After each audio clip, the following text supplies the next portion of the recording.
The invitation arrived on thick cardstock, embossed with gold lettering.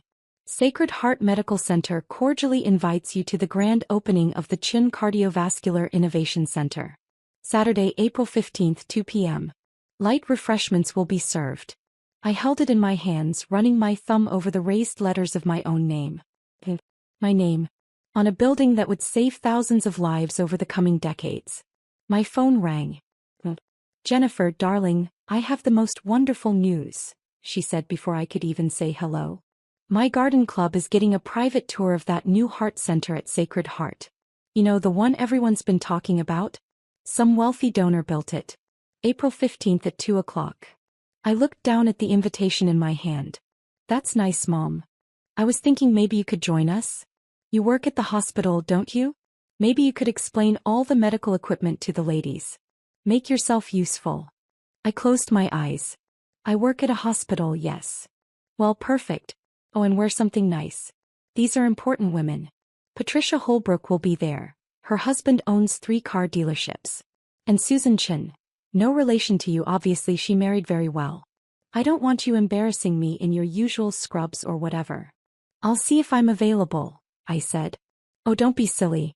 What could you possibly have scheduled that's more important than supporting your mother? Your brother always makes time for family events, and he's a vice president at Anderson Consulting. A real executive. But I suppose you're busy doing, what is it you do again? Something with charities."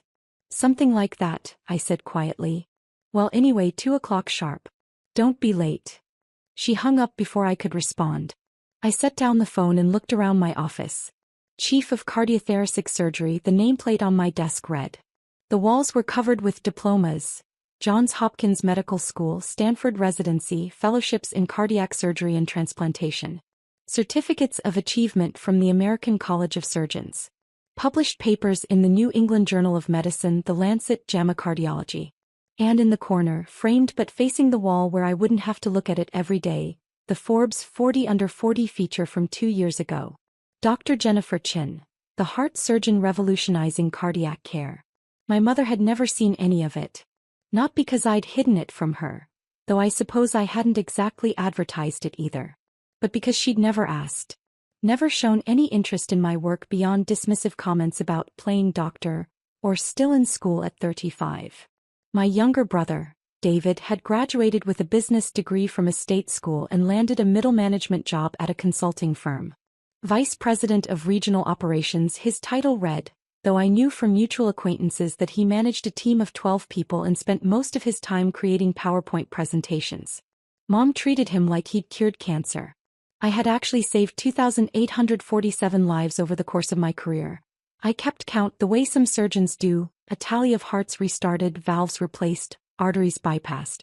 I'd pioneered a new technique for mitral valve repair that had been adopted by cardiac centers worldwide.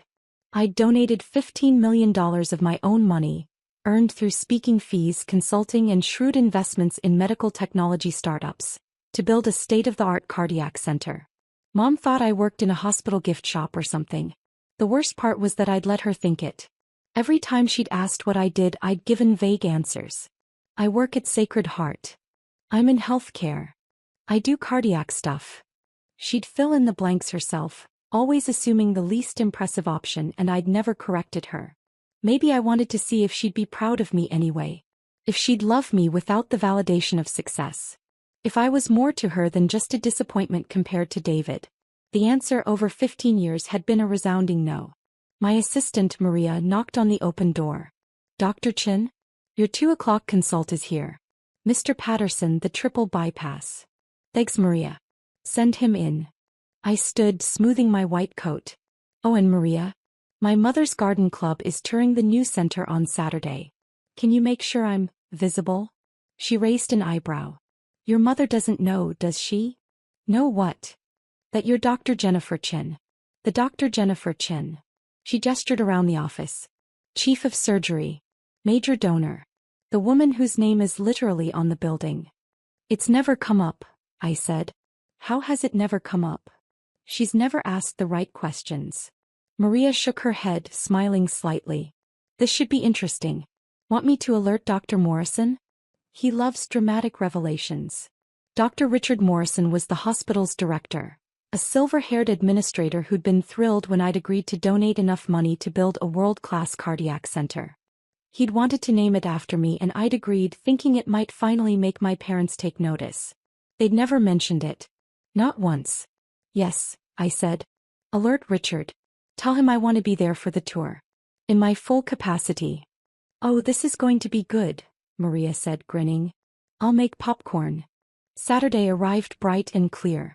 I dressed carefully that morning, not in scrubs as Mom had feared, but in a tailored navy suit with a white blouse. Professional. Powerful. I wore my hospital ID badge on a lanyard, the words Chief of Cardiothoracic Surgery clearly visible. I'd scheduled a surgery that morning, a complex aortic valve replacement on a 62-year-old grandmother. 4 hours in the OR, every minute requiring absolute focus and precision.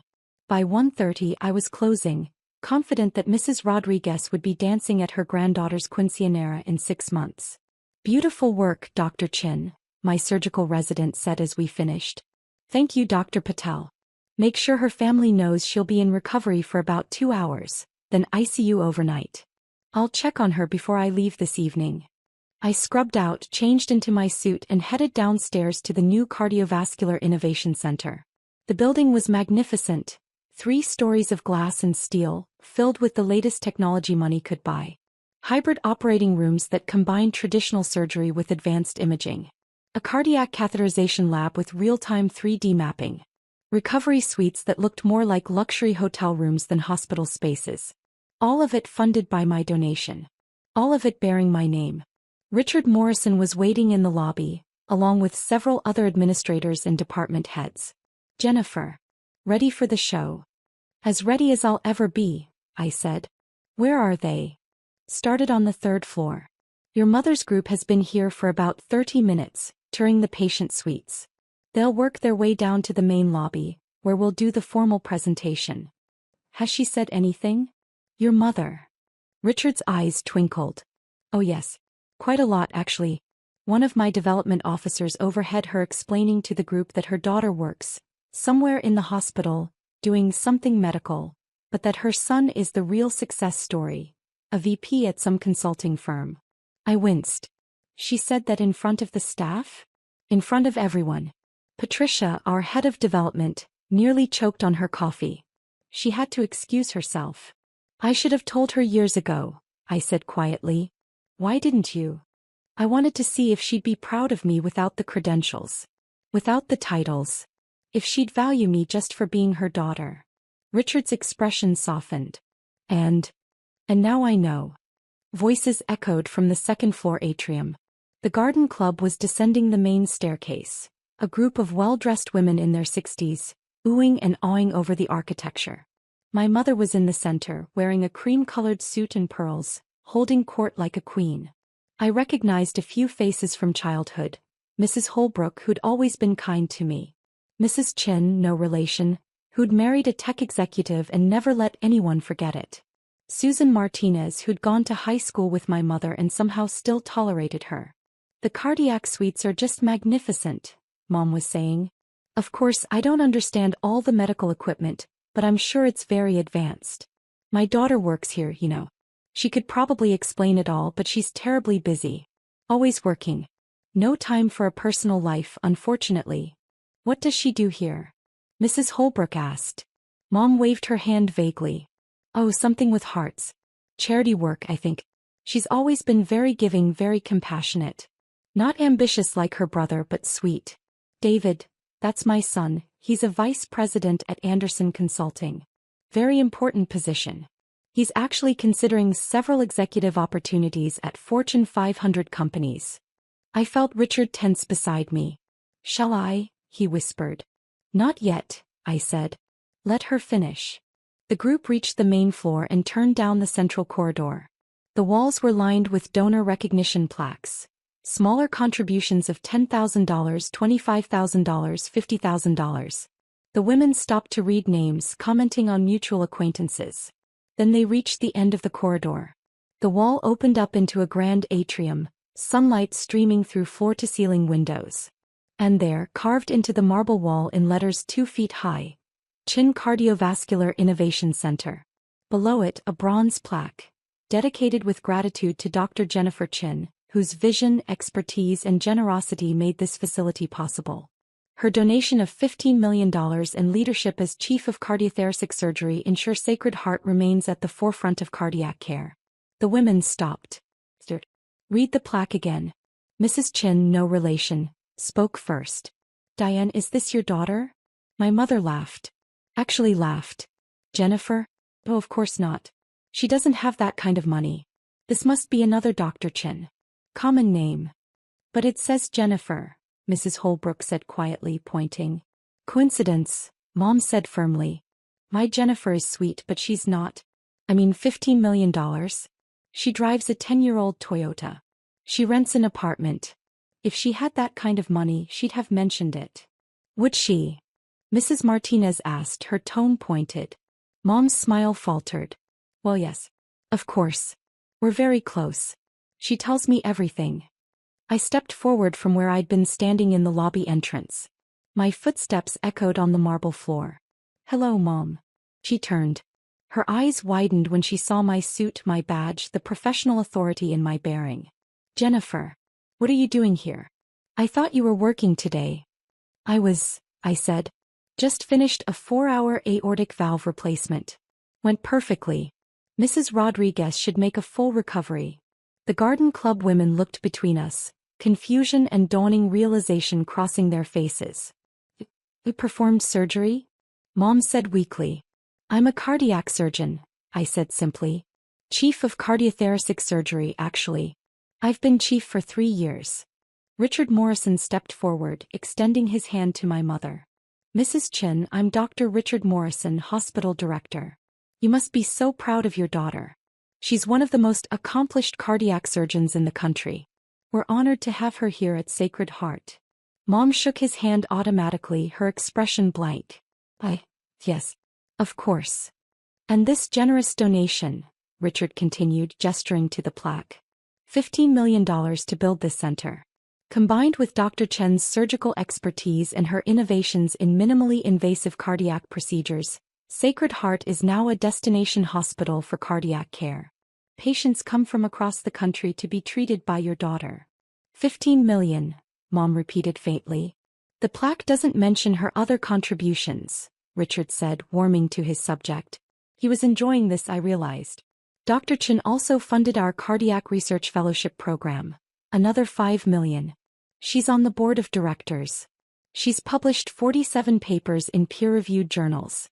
She's trained over 60 cardiac surgeons, many of whom now lead programs at other major hospitals. Mrs. Holbrook beamed. Diane, this is wonderful. Why didn't you tell us your daughter was Dr. Jennifer Chin? I read about her in the newspaper. She saved Congressman Morrison's life last year, the emergency triple bypass. That was you. Mrs. Chin asked me, her tone completely different now. Respectful. Impressed. Yes, I said simply. And the new pediatric cardiac program? Mrs. Martinez added. The one that's been in the news? That saves babies with congenital heart defects. Dr. Chin founded that program, Richard said. She performs the surgeries herself. 17 successful infant cardiac repairs this year alone. 0 mortality rate. The women stared at me with open admiration. My mother stared at me like she'd never seen me before. I don't understand, Mom said, her voice barely above a whisper. Why didn't you tell me? I did tell you, I said gently. You asked what I did and I said I worked at Sacred Heart. You asked what kind of work and I said cardiac surgery.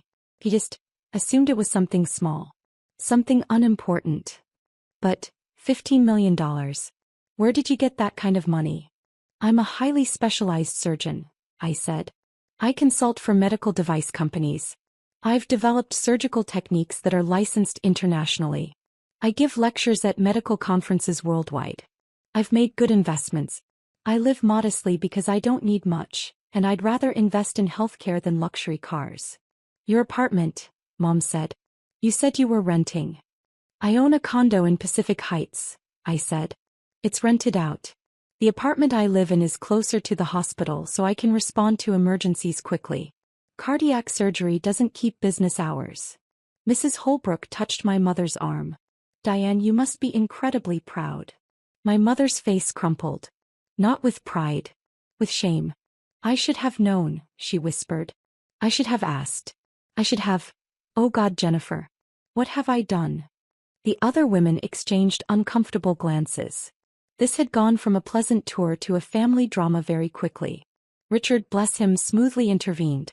Ladies, if you'll follow me, I'd like to show you our hybrid operating room. It's one of only 12 in the country with this particular imaging technology. Dr. Chen, would you do the honors? I led them through the center, explaining the technology in terms they could understand. Showing them the operating rooms where I'd performed over 2,800 successful surgeries. The ICU where my patients recovered under the watchful care of nurses I'd personally trained. The research labs where we were developing new treatments for heart disease. My mother didn't say a word. She just followed, her face pale, her usual confidence completely shattered. When the tour ended, the other women thanked me profusely, asked for business cards, which I didn't have. Maria would get some calls on Monday though, and promised to spread the word about Sacred Heart's incredible cardiac program. Only my mother remained in the lobby as the others headed to their cars. Jennifer, she said. Can we talk? I have to check on Mrs. Rodriguez, I said. By post-op patient. Please. Just 5 minutes. I nodded and led her to a quiet consultation room. We sat across from each other the same way I'd sat with hundreds of families, delivering news both good and bad. I'm sorry, Mom said immediately. I'm so sorry. I didn't know. I should have known, but I didn't know. You didn't want to know, I said quietly. Every time I tried to tell you about my work, you changed the subject. You'd ask one question and then start talking about David's latest promotion or achievement. You made assumptions about my life and never bothered to verify them. I was wrong, she said, tears streaming down her face now. I was so wrong. I thought because you weren't like David, because you weren't loud and confident and always talking about your success, that you must not be successful. I thought quiet meant failing. Quiet meant focused, I said. I didn't talk about my work because I was too busy doing it. Saving lives. Building a career. Making a difference. And David, she asked weakly. I could have been cruel. I could have told her that David's vice presidency was a middle management position, that his team was small, that his salary was less than my malpractice insurance premium. But I didn't. David is successful too, I said. In his own way. He's good at his job. But you built him into something he's not because you needed one of your children to be impressive. You needed someone to brag about to your friends. That's not fair, she protested weakly. Isn't it? How many times have you introduced David as a VP? How many times have you mentioned his accomplishments to your garden club? And how did you introduce me today? Something with charities. Not ambitious like her brother. Sweet but busy. She flinched with each quote. I heard you, Mom. In the corridor. Telling your friends that I couldn't possibly be the Dr. Chen who donated $15 million. That I didn't have that kind of money. That it must be a coincidence. I didn't mean. You laughed, I said, my voice breaking slightly despite my effort to stay composed. You laughed at the idea that I could be successful enough to afford this. Your own daughter, and you laughed. She buried her face in her hands, shoulders shaking with sobs. I should have felt satisfied. Vindicated. This was the moment I'd imagined, the moment when she'd realize what she'd missed, what she'd dismissed. Dad, I just felt tired. I wanted you to be proud of me, I said quietly. Not for the money or the titles or the recognition. Just proud of me, Jennifer. Your daughter. The person I am, not what I've accomplished. I am proud, she said through her tears. I'm so proud. You save lives. You built this incredible center. You're brilliant and accomplished and amazing. But you weren't proud yesterday, I said. Yesterday I was an embarrassment. Someone you apologized for to your friends. The disappointing daughter who hadn't made anything of herself. That's not true. Mom. It is true. And we both know it. He looked up at me, mascara running, pearls askew. How do I fix this? I don't know if you can, I said honestly. This isn't something you can fix with an apology or a grand gesture. This is 15 years of dismissal. Of assumptions. Of choosing David's small victories over my silent ones. Please, she whispered. Tell me what to do. I stood. Start by asking questions. Real questions. Not about my income or my titles, but about my work. About what I care about. About who I am. And then actually listen to the answers. Will you come to dinner? She asked. Next week? You and David both? I need to do better. I'll think about it, I said. Right now, I have a patient to check on. I left her there and went to the ICU. Mrs. Rodriguez was awake, groggy but stable. Her daughter sat beside the bed, holding her hand. Dr. Chin, the daughter said, standing. Thank you. Thank you so much. The nurse said the surgery went perfectly. It did, I assured her. Your mother's heart is strong. She'll be home in a few days. We were so scared, the daughter said. But everyone here, they all said you were the best. That if anyone could save her, it was you. I smiled. She saved herself by coming in when she did. I just helped her heart along. As I left the ICU, Maria caught up with me. How did it go with your mom? About as well as could be expected, I said. Is there anything urgent? 3 consults for Monday. 2 potential surgical candidates. And someone from Forbes called. They want to do a follow-up feature on the new cardiac center. Have them call Richard, I said. He loves that stuff. Will do. And Dr. Chin? For what it's worth, your mom's garden club friends have been calling all afternoon. Apparently the word is spreading. You're going to be the talk of the Pacific Heights social circuit. Great, I said dryly. Just what I always wanted. But Maria smiled. Maybe now your mom will stop introducing you as something with charities. Maybe, I said. That evening I sat in my small apartment near the hospital looking out at the city lights. My phone buzzed with texts. David, Mom called me crying. What happened? She found out what I actually do for a living. David, which is? I sent him a link to the Sacred Heart website, specifically the page about the Chin Cardiovascular Innovation Center. 3 dots appeared. Disappeared. Appeared again. David, holy shit. You're that Dr. Chin? The one everyone's been talking about? Yes. David, why didn't you tell us? I tried. You weren't listening. More dots. Then, David, I'm sorry. I had no idea. I thought you were like a nurse or something. Maybe a physician's assistant. I know what you thought. David, for what it's worth, this is incredible. What you've built. What you've accomplished. I'm really proud of you, sis. I stared at the message. Was he proud? Or was he just recalibrating now that he knew I was more successful than him? Thanks. How's Anderson? David, good. Busy. Nothing like saving lives, obviously. That's amazing what you do. You do good work too. David, yeah, but I'm not you. The next text came 5 minutes later. David, Mom wants to have dinner. Both of us. Next Saturday. Will you come? I'll think about it. I didn't commit. I wasn't ready.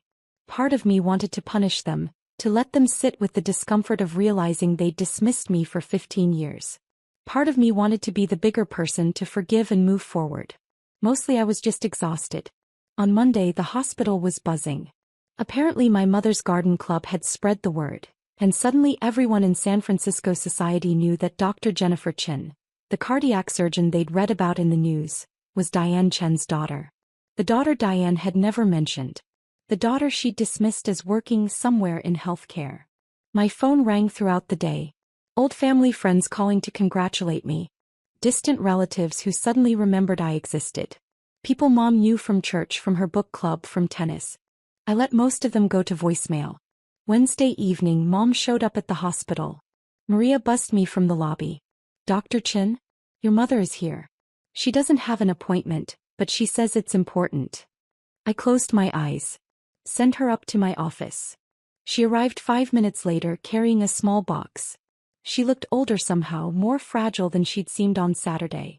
Thank you for seeing me, she said quietly. I have 15 minutes before my next consult, I said. What can I do for you, Mom? He set the box on my desk. I've been going through old photos. Old memories. I found these and thought you should have them. I opened the box. Inside were pictures of me from childhood and adolescence. Me in my high school graduation gown holding my valedictorian medal. Me on my first day of college. Me in my white coat at medical school orientation. And beneath the photos a folder. I opened it and found every report card I'd ever received. Every achievement award. Every certificate of excellence. I kept all of it, Mom said. Every report card that said, exceptional student. Every teacher who said you were gifted. Every award you won. I kept it all. But you never mentioned it, I said quietly. No, she admitted. I didn't. And I've been trying to understand why. Why I dismissed you. Why I built David up and pushed you down. Why I made you feel like you had to hide who you were. And she sat down heavily. I think I was scared of you. From the time you were small, you were so focused. So driven.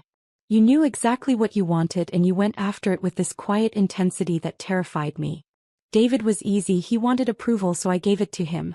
He wanted attention so I lavished it on him. He needed me. And I didn't? I asked. You didn't seem to. You were always so independent. So self-sufficient. I thought you didn't need me so I focused on David instead. And over the years it became this pattern. This narrative. David was my success story. You were, I don't even know. The mysterious one. The quiet one. The disappointing one, I said. She flinched. Yes. And I'm so sorry. Because you're not disappointing. You're extraordinary. You're everything a mother could hope for and I was too blind to see it. Why now? I asked. Why are you telling me this now? Because I realized something on Saturday, she said. When I was standing in that lobby reading your name on that wall. I realized that I don't know you. My own daughter, and I don't know what makes you happy or what you dream about or what you're afraid of. I know the surface. You're a surgeon, you save lives, you're brilliant. But I don't know you. No, I agreed quietly. You don't. I'd like to, she said. If you'll let me. I know I don't deserve it. I know I've had 35 years to ask and I didn't. But I'm asking now. Will you let me know you? I looked at this woman who'd given birth to me, raised me, and somehow missed everything that mattered. This woman who'd built me up as a child and torn me down as an adult. This woman who was my mother for better or worse. It's going to take time, I said finally. A lot of time. And I can't promise I'll forgive everything. Some things hurt too much for easy forgiveness. I understand, she said. I'll wait. However long it takes. Saturday dinner, I said. I'll come. But Mom, if this is just about showing me off to your friends now that you know I'm successful. It's not, she interrupted. I promise. It's about trying to be the mother you deserved all along. I can't undo the past, but maybe I can do better going forward. She left and I sat in my office looking at the old photos. There I was at 8, beaming in my science fair ribbon. At 12, holding my first biology textbook. At 16, serious and focused at a chemistry lab bench. That girl had known exactly who she wanted to be. And she'd become that person, despite a family that hadn't seen her, hadn't valued her, hadn't understood her quiet determination. Saturday came. I drove to my parents' house in Pacific Heights, the house I'd grown up in but never quite felt like home. David's car was already in the driveway. A BMW, least I knew because he'd told everyone about it. I parked my Toyota and walked to the door. Before I could knock, it swung open. Jennifer, Dad said. He'd been quiet through all of this, letting Mom do the talking. Come in. The dining room table was set simply. No fancy china, no ostentatious display. Just plates and glasses and a roast chicken. David stood when I entered. Hey sis. David. We sat. Mom brought out the food. For a long moment no one spoke. Then Dad cleared his throat. Your mother has told me everything. About Saturday. About how we've treated you over the years. Jennifer, I owe you an apology too. I've been so focused on David's achievements that I never stopped to learn about yours. You're a vice president, I said to David, my tone neutral. At Anderson Consulting. That's an accomplishment. You should be proud. I manage a team of 12 people, David said quietly. I make presentations and manage budgets and coordinate projects. It's good work. Important work. But it's not saving lives. It's not changing medicine. It's not what you do. Different work, I said. Not lesser work. But you've been letting us think we're more impressive than we are, Mom said softly. You've been protecting David's feelings. And mine. And your father's. By staying quiet about your own success. I wanted you to value me without it, I said simply. I wanted to be enough just as Jennifer. Not as Dr. Chin or chief of surgery or the woman who donated $15 million. Just me. You've always been enough, Dad said, his voice rough with emotion. We were just too stupid to see it. So tell us, Mom said. Tell us about your work. Not the impressive parts, though we want to hear those too. But tell us about what you love. What makes you passionate? What gets you up in the morning? I looked around the table. At my parents, humble for perhaps the first time in their lives. At David, genuinely interested rather than competitive. I love the moment when a heart starts beating again, I said slowly. After surgery, after we've repaired the damage, there's this moment when we restart the heart. And it beats. Strong and steady. And you know that person is going to wake up, going to live, going to go home to their family. That's what gets me up in the morning. Tell us about Mrs. Rodriguez, Mom said. The patient from Saturday. So I did. I told them about the grandmother with severe aortic stenosis, about the delicate surgery, about the relief on her daughter's face. I told them about the pediatric cardiac program, about tiny babies born with holes in their hearts who I got to send home healthy. I told them about my research into minimally invasive procedures that would make recovery easier for patients. I talked for an hour. They listened. Really listened, asking questions that showed they were engaged, interested, trying to understand. When I finally wound down, Mom said, I Googled you. After Saturday. I found your publications. Your presentations. The awards. There's so much I didn't know. You could have asked any time, I said. I know. And I should have. Jennifer, I spent 15 years building a narrative in my head about who you were. And that narrative was wrong. Completely wrong. And I'm sorry. I'm sorry too, David said. For being smug about my job. For acting superior. For not seeing how amazing you are. You're not going to suddenly become a different family, I said. This doesn't fix everything overnight. We know, Dad said. But we'd like to try. To do better. To actually know you. I looked at them, really looked at them. Flawed people who'd made terrible assumptions. Who'd hurt me through neglect and dismissal.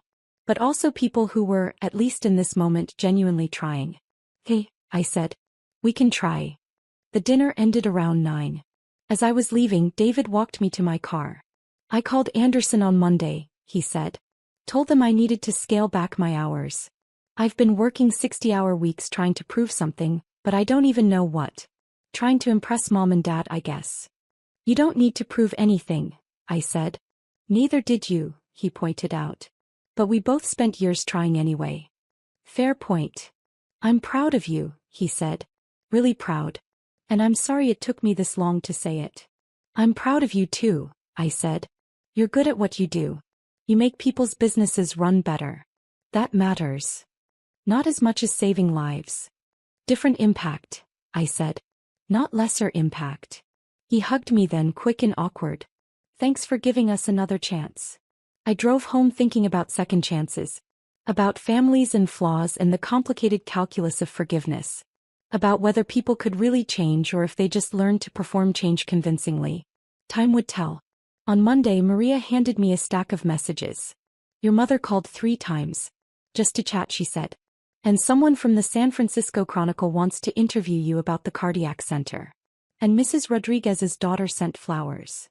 I looked at the messages, at the evidence of a life well lived despite a family that hadn't seen it. Call the Chronicle back, I said. Schedule the interview. And call my mother. Tell her I'll call her tonight after rounds. Really? Maria asked, surprised. Really, I said. We're trying something new. Actually talking to each other. How progressive, Maria said dryly. I laughed and went to see my patients. Mrs. Rodriguez was being discharged, healthy and strong. A new admission needed an emergency bypass. A post-op patient was recovering beautifully. Lives saved. Hearts healed. Work that mattered. And now, finally, a family who might actually understand that. It wasn't forgiveness. Not yet. But it was a start. And sometimes a start is enough.